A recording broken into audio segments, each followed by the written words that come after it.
जी नाज़रीन, असीं हिन वक्त मौजूद आहियूं मेन प्राइमरी स्कूल ठुल में, जिथे बरसात मुतासिरीन राइश बदिर थिया आहिनि। अचो त संदन ॻाल्हि ॿोल करियूं त हुननि जो वधीक छा चवणु आहे। ग्राउंड ते विच खॾ में मां फफ़ा ॿुॾल आहियां, मुंहिंजूं जायूं किरी पियूं आहिनि। असांजे बचनि जी जेकी छित हुई उहा टुमी पई आहे, उहा किरण ते आहे। इन लाइ असां बचा खणी अची स्कूल में पंहिंजे सिर बचाए अची पहुता आहियूं। त हितां जा ऑफिस इंतिज़ामिया जहिड़े बि हुजनि, DC साहिबु हुजे, जोणी मुख़्तियारकार हुजे, या असांजे ठुल तालके जो MP डॉक्टर सोराब सरकी हुजे, इहे सिर्फ़ु ॻाल्हियूं करे 8 चकर माण्हू हिते असांजा अची असांजो हिकिड़ो तमाशो असांजे लाइ करनि था। लिस्टां ठाहे था वञनि, हिकु हिकु माण्हू जी नाला, NIC कार्ड, सभु कुझु कापियूं वठी था वञनि कि बाबा तव्हांखे हर शइ मिलंदी। त का शइ जी ताणी असांखे मुंहुं न ॾेखारे त 3 ॾींहं आहे त असां हिते टकींदा इंतज़ारु वेठा हूंदा, ॾींदा असां वञी पंहिंजो अखरनि वटि अड़े पंहिंजे बचण खे वञी सत करे वेही रहंदासीं, पर को माण्हू वरी असांजे मुंहुं खणी लड़ी न आयो आहे। कुछ भी ना, सिर्फ ये क्वार्टर ॾिना विया आहिनि। उन में न को पानी जो सिस्टम आहे, न बाथरूम जो सिस्टम आहे, न को डॉक्टर मेडिकल जो सिस्टम आहे, को बि अहिड़ो को सहूलियत न आहे।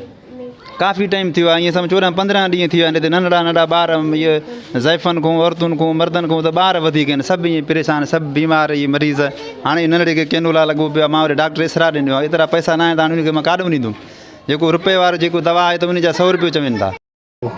जायूं किरी पिया, घर किरी पिया, 10-12 ॾींहं हिते आयासीं, सफ़ा बुख ते वेठा आहियूं, का शइ कोन।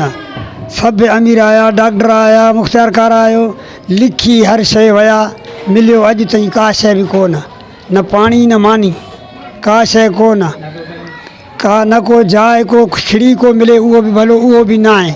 सुबुह हिते कल्ह आयो आहे, मास्टर साहब आया आहिनि, स्कूल ख़ाली कयो। बाबा ख़ाली कयूं, काॾे वञूं? असांखे आयासीं त असांखे कुझु बि न मिलियो। तक़रीबन 7-8 ॾींहं थिया आहिनि बारिशनि में। हिते ॿार स्कूल ट्रिमनि था, हिते पाणी घर भर असांजा किरी विया, फसल वियो, माल हुते मरी वियो। असां हिते वॾे तकलीफ़ न करेंट आहे न छा आहे। कॾहिं कॾहिं मानी वग़ैरह जो सिस्टम आहे त कॾहिं उहो आहे न, कॾहिं 1 बजे, कॾहिं कहिड़े महिल पाणी बि हिते मड़ी पेंशन नुमाइंदा आया, DC साहब आया, मुख़्तियारकार समेत आया, हिते तव्हांखे छा चई आहे? उहो बसि लिखत करे विया त तव्हांजो जेको आहे सो कार्डां ॾियो, नाला ॾियो, तव्हांजे लाइ फंड आहे, राशन आहे, अकाउंट वग़ैरह हर शइ ॾींदासीं। लिखत करे विया, अॼु ॾींहं ताईं उहे लभिया ई न।